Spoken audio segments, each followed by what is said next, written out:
Paz y bien, en este cuarto domingo de Cuaresma, necesitamos de la luz verdadera que nos permita ver con los ojos de la fe los tiempos presentes que estamos viviendo y que esto nos lleve a creer en el misterio de Dios que viene a salvarnos.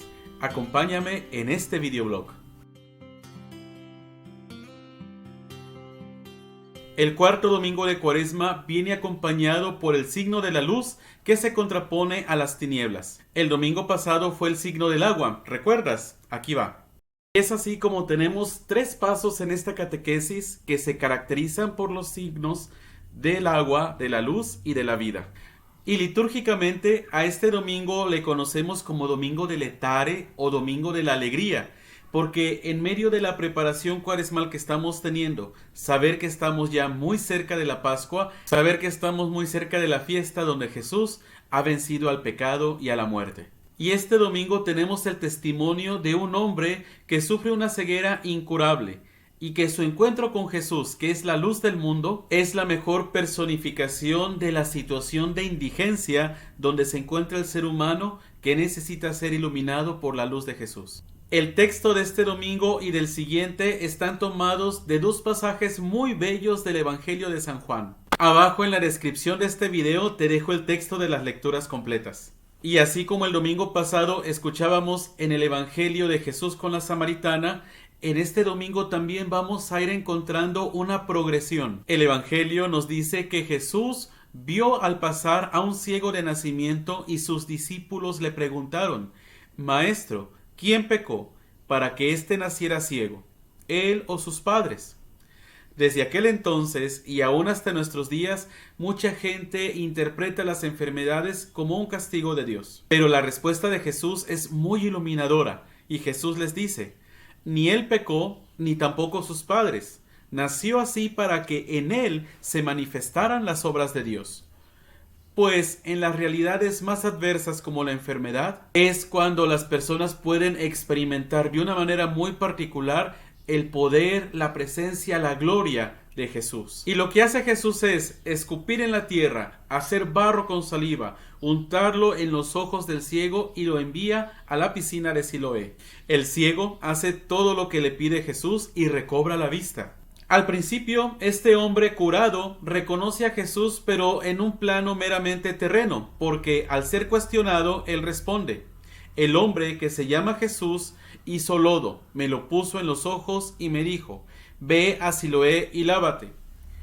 Pero en la medida en que este hombre va siendo cuestionado por los fariseos y los adversarios de Jesús, es decir, en medio de las pruebas que le están poniendo para que se incorpore a la comunidad, es como su fe va madurando y va reconociendo progresivamente al Mesías. Cuando este hombre vuelve a ser cuestionado, ve en Jesús a un profeta.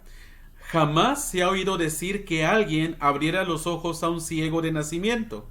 Si éste no viniera de Dios, no tendría ningún poder. Después, este hombre es expulsado de la comunidad, y que significa una grande prueba para él.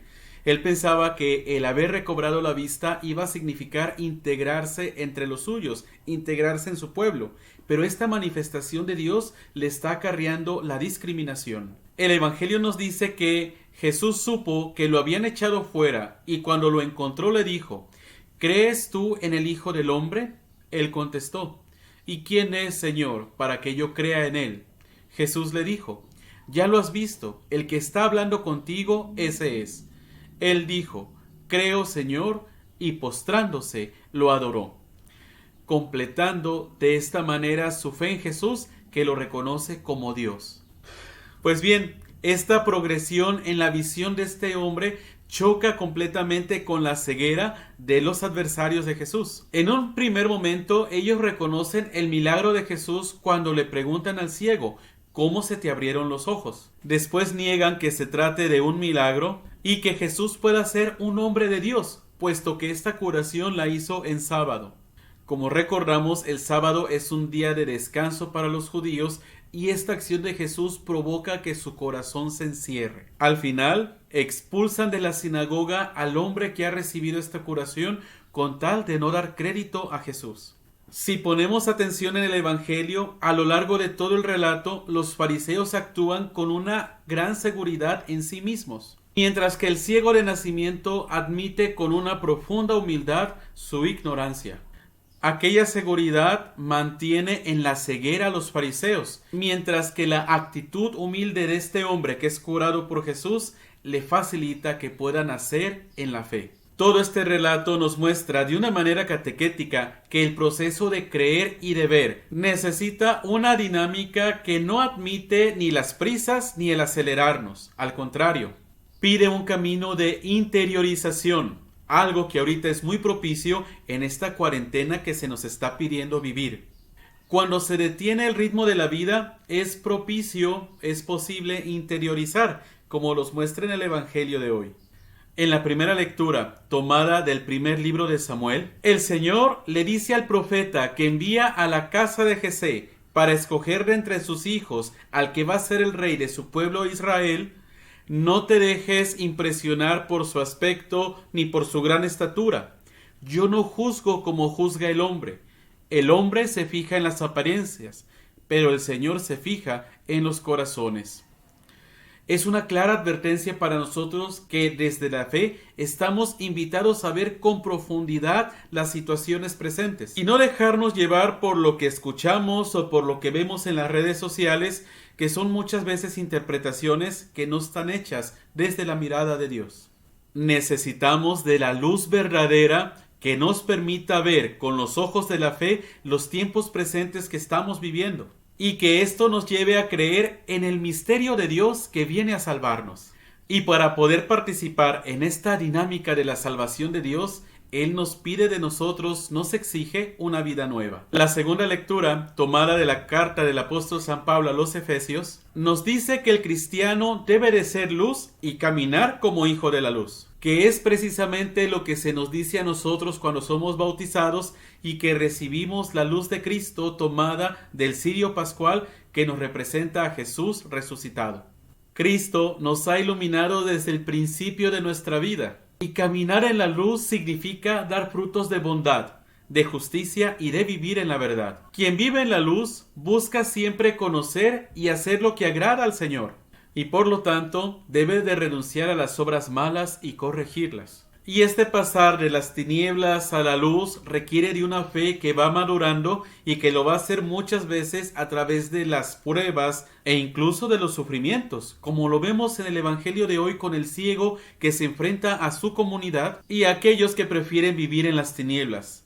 O las pruebas que estamos viviendo ahora, con esta oscuridad que representa esta pandemia mundial que nos está azotando como humanidad. ¿Cuántos de nosotros que tenemos una fe tradicional porque nos bautizaron por tradición y en consecuencia no fuimos iniciados adecuadamente en la vivencia de la fe, empezamos a creer verdaderamente en lo profundo de nuestro corazón? Solamente a través de decisiones difíciles que ponen a prueba nuestra fe en Dios y nuestra fe en Cristo. Es entonces cuando comenzamos a comprender verdaderamente lo que quiere decir creo, Señor, como el hombre de este Evangelio. Y aquí hay otra lección de fe, porque la curación del ciego provoca una división. Y es que el encuentro con Jesús y con sus obras nos lleva necesariamente a decidirnos en tomar partido por Él o no tomarlo. No olvidemos a los padres de este ciego de nacimiento que conocen la verdad de su hijo, pero que se niegan a decir algo de lo que Jesús ha hecho por él, por el miedo a ser expulsados de la comunidad. También hoy hay gente que opta por Jesús, pero que esto les lleva a pagar un precio muy alto por creer en Él. Por otra parte, hay personas que no creen en Jesús, que deciden no creer en Él en medio de las situaciones que viven. Pero por otra parte, es un número todavía mucho más grande el de bautizados que creen en Jesús, pero que no están dispuestos a confesar su fe en Él si esto les va a costar algo. En nuestra oración, pidamos a Dios que nuestro corazón siempre esté iluminado por la luz de Jesús, por la claridad de su gracia, especialmente en estos tiempos difíciles que como comunidad estamos viviendo. Si nos faltase esta luz, nuestra vida estaría entregada en la oscuridad y en consecuencia seríamos incapaces de obrar y de pensar como a Dios le agrada. Caminar en la luz significa también ser luz para los demás, compartir con los demás la luz de la fe que Dios ha encendido en nuestros corazones, y que en estos momentos de oscuridad es mucho más urgente que la luz de Cristo encendida en nosotros pueda resplandecer para aquellos que viven en tinieblas. Yo soy Fray José Leiva y que el Señor te dé la paz. No te pierdas los ejercicios cuaresmales diarios que podrás escuchar gratuitamente a través de diferentes redes sociales. En el video de aquí abajo te dejo toda la información.